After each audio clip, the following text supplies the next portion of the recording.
Hello everyone, I welcome all of you for online classes on behalf of Suraj Group of Schools. We are dealing with the rotational motion, and as we have discussed yesterday, the rolling motion, one of the best concept of rotational motion. We should deal with the questions today. So here is one very basic question on your screen. Please solve this question. Take half minute or 1 minute. I will wait for your answers. चलिए मैं solve करता हूं इसको जरा ध्यान से आप लोग देखिए। तो इस क्वेश्चन में दो पार्ट है। एक पार्ट तो ये अपना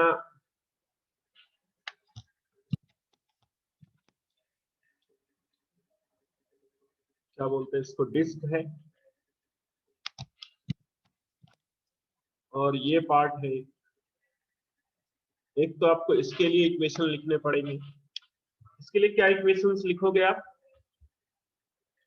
देखना, इसके लिए हम इक्वेशन क्या लिखते हैं। ये V0 से आगे की तरफ बढ़ रहा है और इसको ओमेगा नॉट, यही तो मेरे को फाइंड करना है, मैंने ऐसा अज्यूम किया है। अब इस पॉइंट की बात करें, क्योंकि ये जो बॉटम वाला सरफेस है, प्लैंक है, it is moving with 5b. Okay, so at this point what we have to do for both the points in the contacting surface, the velocity should be same. So this v1 should be equals to v2. अगर आप इस v1 की बात करें तो v1 की एक velocity तो ये v0 है, और दूसरी एंगुलर होने की वजह से क्या हो जाएगा Rajiv? Omega not times r. So what is v1? v1 is v0 plus omega not r equals to 5v. This is the first equation. Okay, now I will check your answer. Let me solve this. Yes Pankaj, your answer is absolutely correct. Now what is the another part in this question? Another part in this question is the upper surfaces in contact. So if we see the upper surfaces in contact, then how can we define the velocities at the point of contact? So this point I am considering 1 prime, and as we have considered the disk is moving with v0, rolling in angular anti-clockwise direction with omega naught, and this is the point I am considering this as a third point. And what is the velocity of this upper plane? It is 3v. Now we have to make the velocity of this first point and third point equal, because it is the case of pure rolling. So how will you define the velocity of this 1 prime? It has one linear velocity v0, and because of angular velocity one more linear velocity. So if you see the omega naught is in anti-clockwise direction, so this velocity is omega naught times r. Now what we can do here? We can write the equation omega naught r minus v naught equals to 3v. This is equation number second. And what is the equation number first? We have written v naught plus omega naught r equals to 5, means omega naught r plus v naught equals to 5v. This is the equation number 1. This is equation number 1. So if we add these two equations, what will happen? This v0 and v0 gets cancelled. So addition results in twice of omega naught r, which is equals to 8v. So omega naught r is equals to 4v, and we know this omega naught r is nothing but the v naught. So the answer is v naught equals to 4v, and omega naught is equals to 4v by r. So Pankaj, your second part needs to be corrected. Okay, if you are okay, you are making this v by r, you should make this v naught by r. Okay Pankaj, so please make a correction in your answer. Thank you so much. Very good. This is the answer. A very, very easy question if we understand the concept of pure rolling. Pure rolling means what? No slipping. No slipping means nothing but, sorry, the pure rolling. And we know in case of pure rolling, the surfaces which are in contact should have same velocity at the contact surfaces. You can see the answer here. Very easy question. Pankaj, are you correcting your answer? क्या आपने ये answer correct किया पंकज? देख लेना तुम्हारा दूसरा part. चलिए देखते हैं next. Okay fine. Rolling and acceleration. हमने अभी तक देखा था रोलिंग में वेलोसिटी के क्या कंडीशंस होते हैं. अब मैं रोलिंग और एक्सेलरेशन की बात करूं यहाँ पर. आप देखो कि ये जो डिस्क है ये अल्फा और ओमेगा से रोल करता है. अल्फा क्या है इसकी? Angular velocity, angular acceleration. और ओमेगा क्या है? इसकी angular velocity at time t. Okay. This disk is placed at a fixed surface. What we have to make here for pure rolling, for this condition to be maintained, we should see the points which are in contact. This is the section of this disk and surface which are in contact. Now we should see one point inside the disk and other point in the fixed surface. Now for pure rolling, as we have seen the case of velocity, we have made the velocity of these 2 points equal. So we should see here the acceleration of these 2 points should be equal to each other. Now you should see कि ये जो 1 point है इसके पास कौन कौन से acceleration है. आप देखो मैं डायग्राम बना रहा हूं, जरा ध्यान से समझना. एक तो एक्सेलरेशन इसके पास ये a है. दूसरा एक्सेलरेशन रोटेशन की वजह से ऑपोजिट डायरेक्शन में, क्योंकि ये क्लॉकवाइज रोटेट हो रहा है तो अल्फा r है. एक और एक्सेलरेशन होता है जो कि ओमेगा की वजह से किसी इंस्टेंट पर क्या लिखोगे? Omega square times r, centripetal acceleration. तो मैं अगर यदि डायरेक्टली कहूं कि एक्सेलरेशन इक्वल कर देते हैं 1 और 2 पॉइंट का, तो ये हो जाएगा हमारा रॉन्ग. तो कंडीशन होगा क्या?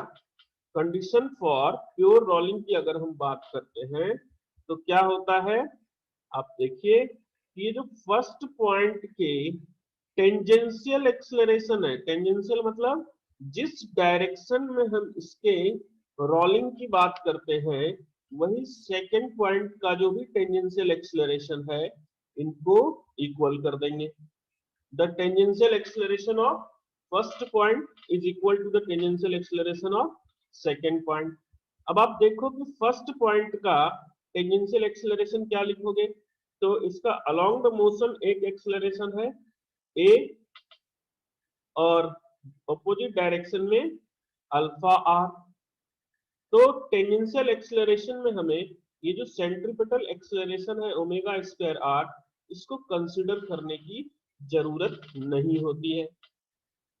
तो यहां पर टेंजेंशियल एक्सेलरेशन में इसको हम लिख सकते हैं a minus alpha r, a minus alpha r. और सेकेंड पॉइंट का जो दूसरा पॉइंट हमने सरफेस में कंसीडर किया है इसका एक्सेलरेशन क्या होगा?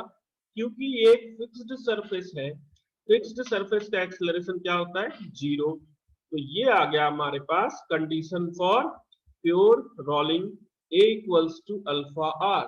लेकिन ये तो एक दूसरा सरफेस क्या था? फिक्स था. इसके लिए मेन कंडीशन क्या है?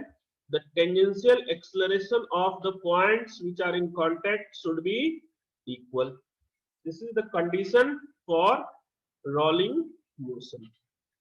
So please apply this concept in this question.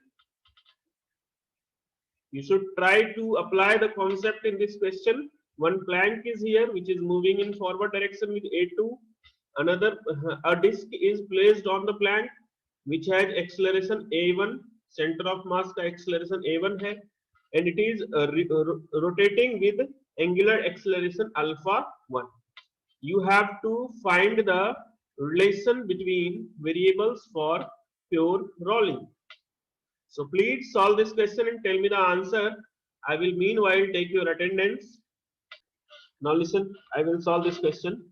If we see this first point and second point, what is the acceleration of this first point? We have to write only the tangential acceleration. So we will not be worried about the centripetal one. So A1 is in forward direction and alpha 1 times R is in reverse direction. And for this second point, what is the acceleration of this second point? It is A2. So the tangential acceleration of this first point is equals to the should be equal to the tangential acceleration of the second point. So the answer for this will be A1 minus alpha 1 times R equals to A2. Nothing more than this. This is the answer. अब मैं आपको एक ऐसा question दिखाऊंगा जो कि आप समझ लो कि बैकबोन ऑफ रोटेशनल मोशन है. मतलब अभी तक जितनी हमने मेहनत करी है पिछले 3 लेक्चर से ऑन रोटेशनल मोशन, अभी उन सब का समन्वय मिश्रण आपको यहाँ पर दिखेगा, कॉम्बिनेशन. एक डिस्क है, इसको मैं ही सॉल्व करूंगा पूरा. आप पूरा पेन डाउन करिए और इसको समझिए. I will solve the complete question. इसमें क्या है कि एक डिस्क है हमारे पास और डिस्क एक रफ सरफेस पर रखा हुआ है. फोर्स अप्लाई किया हमने F. डिस्क का मास है m और रेडियस है capital R. We have to find the center of mass, acceleration of center of mass, rotation, angular acceleration of the disk, frictional force. क्योंकि क्या कहा गया, sufficiently rough for to support rolling. मतलब ये इतना rough है कि यहाँ पर स्लिपिंग नहीं हो रही है, ये प्योर रोलिंग हो रही है.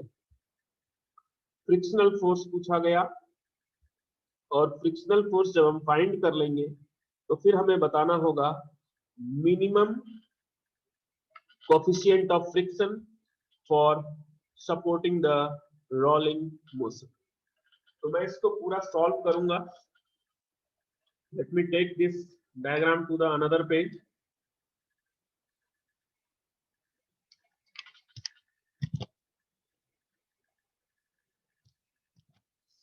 यहाँ देखिए, इसके सॉल्यूशन को देखते हैं और बड़े आराम से समझेंगे. सबसे पहला काम है मेरा सेंटर ऑफ मास के एक्सेलरेशन को फाइंड करना. लेकिन उसके लिए हम क्या करेंगे, जितने भी इक्वेशंस पॉसिबल है, आपको कोई भी अननोन को सॉल्व करना होता है, you need relations, you need equations. तो जितने भी इक्वेशंस पॉसिबल हैं, पहले हम वो सारे इक्वेशन एक बार लिख लेते हैं. उसके बाद हम देखेंगे कि इसमें किस तरीके से इसको सॉल्व कर सकते हैं. तो सबसे पहले जैसा कि हमने किया है अभी तक कि जब भी कंबाइंड रोटेशनल और ट्रांसलेशनल मोशन होता है तो दोनों मोशन को हम अलग अलग एनालाइज करते हैं. तो सबसे पहले मैं एनालाइज करूंगा translation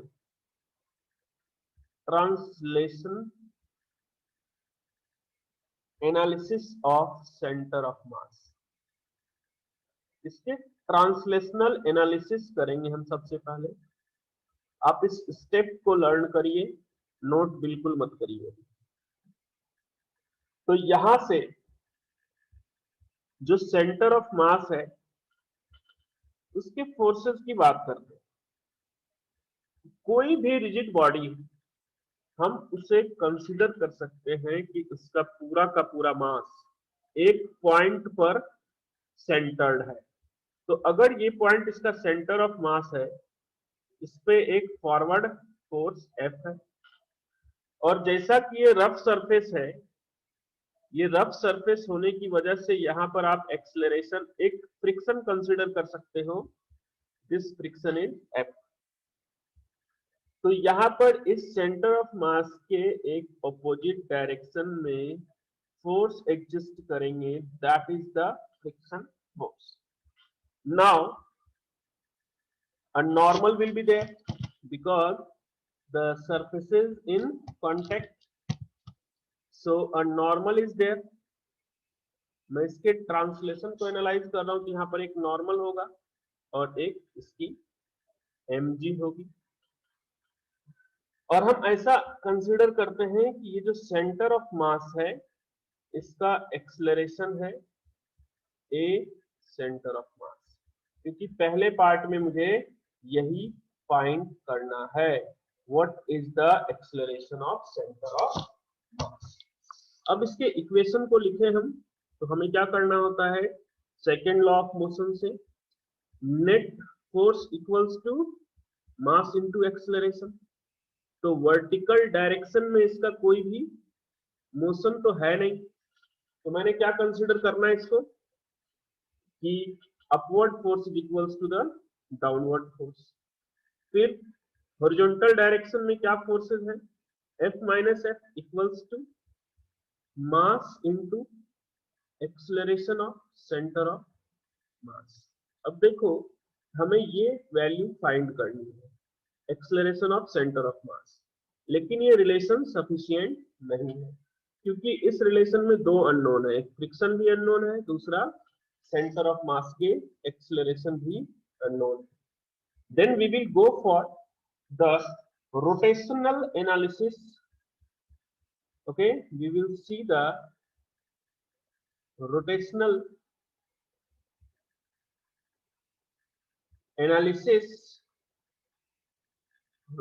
analysis about an axis passing through center of mass, passing through center of mass। हम इसके रोटेशनल एनालिसिस को अगर ऑब्जर्व करें, देखिए इस डायग्राम को हम ले आते हैं इस पेज पर, इसके क्या करना है, रोटेशनल एनालिसिस को हमें ऑब्जर्व करना है। तो हमें क्या करना है कि इस पर जो फोर्सेस हैं, रोटेशनल एनालिसिस में क्या इक्वेशन होता है, net torque equals to moment of inertia into the angular acceleration. मैं एक एक्सिस कंसीडर करता हूं जो कि इसके सेंटर ऑफ मास से पास कर रहा है, और डेफिनेटली हमने लिखा है अगर मोशन प्योर रोटेशनल होता है तो रोटेशन हमेशा सेंटर ऑफ मास के अबाउट ही होता है। तो जब हम प्योर रोटेशनल मोशन को एनालाइज कर रहे हैं तो यहां से देखिए इसके रिलेशन को क्या लिखूंगा मैं, the net torque equals to I into alpha. Torque किसकी वजह से हो सकता है, तो आप देखो कि कैपिटल एफ फोर्स की वजह से टॉर्क क्या है, इनटू द प्लेन, और जब आप स्मॉल एफ फोर्स की वजह से देखोगे तो इसके लिए भी आपको ये इनटू द प्लेन ही मिलेगा। What is the moment of inertia of a disk about its center of mass perpendicular to its plane, mr square by 2 into alpha। अब आप लेफ्ट हैंड साइड और राइट हैंड साइड से alpha को r को cancel कर सकते हो और आपको इक्वेशन मिलेगा capital F plus small f equals to m acceleration of centre of mass divided by 2। अब आप सोचोगे कि मैंने acceleration of centre of mass कहां से लिख दिया, तो आप देखना acceleration of centre of mass will be r alpha. आप इसको रिलेशन नंबर 4 भी अज्यूम कर सकते हैं। अब आप देखो कि हमारे पास दो रिलेशन, दो अननोन हो गए। इस इक्वेशन नंबर सेकंड को देखिए और इक्वेशन नंबर थर्ड को देखिए। मैं सेकंड को यहां पर कॉपी करता हूं F minus F equals to m into acceleration of center of mass. इनको ऐड कर दिया, ऐड किया तो ये F दोनों के दोनों कैंसिल हो गए, तो ये अपने पास आ गया 2F equals to 3/2 times mass into acceleration of centre of mass. तो यहां से आपको पहले पार्ट का रिजल्ट आ गया, acceleration of centre of mass is 4F upon 3m। देख लेना, बहुत इंपॉर्टेंट है ये क्वेश्चन। एक्सेलरेशन क्वेश्चन इंपॉर्टेंट इसलिए है कि इसका डिस्कशन बड़ा इंटरेस्टिंग है, तो पूछे भी जाते हैं। तो आप देखो क्वेश्चन का फर्स्ट पार्ट क्या था, एक्सेलरेशन ऑफ सेंटर ऑफ मास को फाइंड करना। दूसरा क्या है, अल्फा को फाइंड करना। सेकंड पार्ट देखिए, this is the first part, so we have to write here also we have solved the first part. Now in second part, what is alpha? We know direct relation of alpha and acceleration of center of mass. It will be r alpha. So alpha will be 4F upon 3mr. That's it. ये आ गया आपका acceleration, angular acceleration for this disk. अब इसके third part की बात करते हैं। थर्ड पार्ट में क्या पूछा गया है, फ्रिक्शन फोर्स। फ्रिक्शन फोर्स, तो आप सेकंड रिलेशन को यूज करो। सेकंड रिलेशन हमने क्या बनाया था, capital F minus small f equals to mass into acceleration of centre of mass. यहां से मुझे F चाहिए, तो मैं क्या लिखूंगा, capital F minus m into acceleration of centre of mass हमने कैलकुलेट किया है 4F अपॉन 3m। यहां से आ गया अपने पास फ्रिक्शन फोर्स की वैल्यू, ये दोनों m को कैंसिल कर दो, तो this is capital F by 3। ये आ गया अपना फ्रिक्शन फोर्स। ये हो गया आंसर। बचा फोर्थ पार्ट, बहुत interesting fourth part. Fourth part में हमें पूछा गया minimum value of coefficient of friction to support pure rolling. इस क्वेश्चन को करने के लिए, हालांकि सॉल्यूशन तो कुछ खास नहीं है, लेकिन यहां पर मैं कुछ एक पॉइंट लिखना चाहूंगा कि देखो हमने थर्ड पार्ट में क्या सॉल्व किया, friction force is minus F by 3। समझना जरा इसको, बहुत इंपॉर्टेंट है, क्योंकि ये फ्रिक्शन रोलिंग मोशन का फ्रिक्शन है, सिंपल फ्रिक्शन नहीं है। आप अगर देखो हमारा फर्स्ट डायग्राम, हमने फ्रिक्शन को किधर को कंसिडर किया है, तो जैसा मेरे पास कॉन्सेप्ट होता है कि जिस डायरेक्शन में मोशन हो रहा है उसके ऑपोजिट डायरेक्शन में फ्रिक्शन हम कंसीडर करते हैं। लेकिन जब यहां पर हम इसे सॉल्व कर रहे हैं तो फ्रिक्शन हमने ऑपोजिट डायरेक्शन में कंसीडर किया था, लेकिन जो वैल्यू हमने कैलकुलेट किया तो ये नेगेटिव आ गया, F minus 4F by. Friction यहां पर नेगेटिव आ गया। नेगेटिव आने का मतलब जो हमने एज्यूम किया था इसके ऑपोजिट डायरेक्शन में फ्रिक्शन एग्जिस्ट करता है। तो यहां पर मैं कुछ इंपॉर्टेंट नोट लिखूंगा इस क्वेश्चन के रिगार्डिंग। फर्स्ट नोट है, negative friction indicates that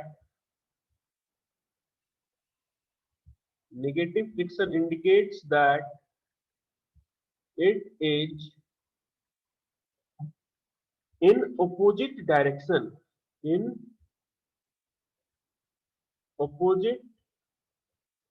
direction to what we have assumed. opposite direction to what we have assumed। मतलब कि जो ये कंडीशन है अपने लिए, ये वाला, इसमें हमने अज्यूम किया है पीछे की तरफ फ्रिक्शन, लेकिन फ्रिक्शन जो एक्चुअली एग्जिस्ट करेगा वो आगे की तरफ करेगा। इसका कारण मैं आपको समय बचेगा अभी तो बताऊंगा, अदरवाइज कल। ये बड़ा इंपॉर्टेंट हो गया। अभी तक हम क्या कर रहे थे कि मोशन के ऑपोजिट कर रहे थे फ्रिक्शन। यहां पर क्या आ गया, अगर प्योर रोलिंग है तो फ्रिक्शन उसी डायरेक्शन में है जिस डायरेक्शन में बॉल मूव कर रहा है या डिस्क मूव कर रहा है। Very important point. Now we will write the second note. अभी हम फोर्थ पार्ट को सॉल्व करेंगे। एक बार हम ये नोट लिख लेते हैं। It also implies that, it also implies that we can assume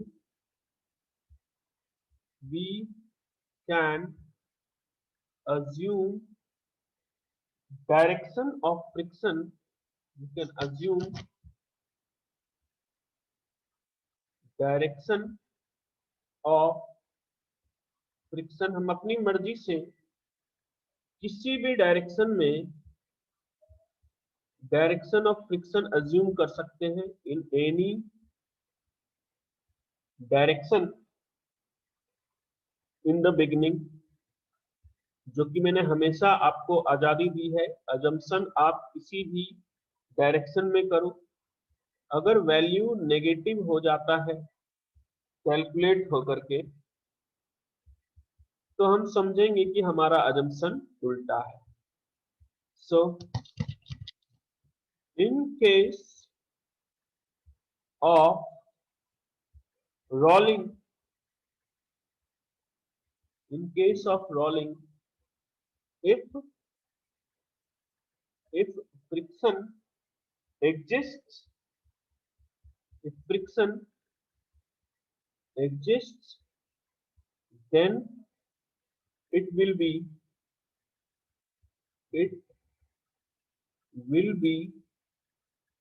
static in nature।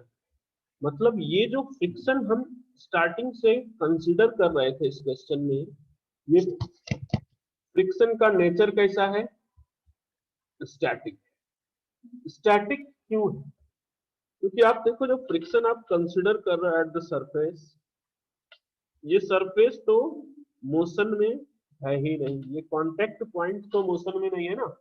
इसीलिए हम क्या कह रहे हैं कि यहाँ पर फ्रिक्शन, ये वाला जो फ्रिक्शन है it is always static for rolling motion. Remember, हमेशा नहीं, जब रोलिंग की बात करेंगे तो ये जो फ्रिक्शन है वो हमेशा आपको स्टैटिक मिलेगा। तो आइए अब हम इस क्वेश्चन को सॉल्व करते हैं। सॉल्यूशन करते हैं हम फोर्थ पार्ट का। फ्रिक्शन क्या है? फ्रिक्शन फोर्स इज -F/3 और फ्रिक्शन कितना होता है? म्यू। और ये जो फ्रिक्शन हमने कैलकुलेट किया है ना, ये minimum value of friction, mu minimum equal into mg। क्योंकि हमने स्टार्टिंग में ही पहले ही डायग्राम में नॉर्मल कैलकुलेट किया है जो कि क्या है, mg के इक्वल। तो मैं नॉर्मल की वैल्यू यहाँ पर पुट करता हूँ। और अब सिर्फ मैग्नीट्यूड की बात है तो नेगेटिव साइन तो हमें डायरेक्शन बता रहा है, तो डायरेक्शन बताने की वजह से हम इसको हटा भी सकते हैं, हमें तो मैग्नीट्यूड चाहिए। आपको पता है कि कोएफिशिएंट ऑफ फ्रिक्शन की वैल्यू नेगेटिव होती नहीं है, इसलिए आप इसको पॉजिटिव ही लिखोगे, Pmg। ये आ गया आंसर। लेकिन ये मिनिमम वैल्यू ऑफ फ्रिक्शन, यहां पर हम फिर से नोट लिखेंगे, जरा ध्यान से समझिए। ये minimum value of friction coefficient है। Okay, to support to support rolling, mu minimum is F upon 3mg। इस क्वेश्चन के लिए इसको रट्टा मत मार लेना हर जगह के लिए। इस प्रोसेस से जो कैलकुलेट करोगे वो मिनिमम वैल्यू ऑफ फ्रिक्शन है टू सपोर्ट रोलिंग। मतलब if refractive index, sorry, coefficient of friction is less than the minimum value of this coefficient of friction, there will be slipping। यहाँ क्या होगा? There will be slipping। लेकिन अगर ऐसा हो कि म्यू इक्वल्स टू हो जाए म्यू मिनिमम, इसका मतलब क्या है? Rolling is about to start. Rolling is about to, rolling just started लिखते हैं, ज्यादा अच्छा रहेगा। Rolling just started. और तीसरा पार्ट है, अगर म्यू ये ग्रेटर देन म्यू मिनिमम हो जाएगा तो रोलिंग विल कंटिन्यू। ऐसा नहीं है कि रोलिंग बंद हो जाएगा, अभी रोलिंग विल कंटिन्यू। तो आपके पास एक और सवाल है फॉर रोलिंग। अगर आपसे कभी पूछ लिया जाए कि maximum value of this coefficient of friction बताइए, तो आप बता देना इंफिनिटी। तो यहां से मैं एक लाइन फाइनली लिखूंगा, for rolling the mu should lie between mu minimum to infinity। ये क्वेश्चन बहुत इंपॉर्टेंट है। आपको अगर समझ में आया तो बहुत अच्छी बात है, नहीं समझ में आया इसको समझने का प्रयास करेंगे, पूरा अच्छे से एफर्ट लगाएंगे। ये है क्वेश्चन आपके पास। जो जो चीजें पूछी गई थी मैंने एक एक करके सब कुछ यहाँ पर सॉल्व किया है, प्रॉपर मेथड से किया है, कोई कंफ्यूजन नहीं होगी आपको। तो प्लीज आप इसको आफ्टर द लेक्चर अपने हैंडराइटिंग में एक दो बार रफ में सॉल्व करके जरूर समझेंगे। तो आज के लिए इतना ही। Thank you so much. Take care all of you.